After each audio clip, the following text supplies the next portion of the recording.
আলহামদুলিল্লাহ আমাদের এগুলো প্রাইমার মারা শেষ হয়ে গেছে।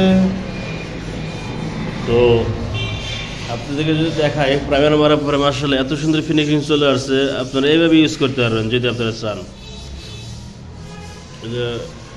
এত সুন্দর ফিনিশিং আমার কাছে এতই ভালো লাগতেছে, মনে হচ্ছে যেন রং না করলেই চলবে, কিন্তু তারপরে এর মধ্যে বেস কোট ফিনিশিং করে দিব। দেখেন আপনাদেরকে একটু দেখাই,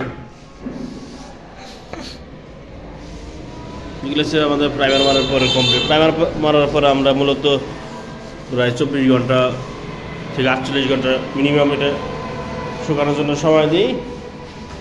এরপরে এটা দেখেন ফিনিশিং দেখেন কত সুন্দর। এটার উপর আবার 240 পেপার দিয়ে বসাই করা হবে।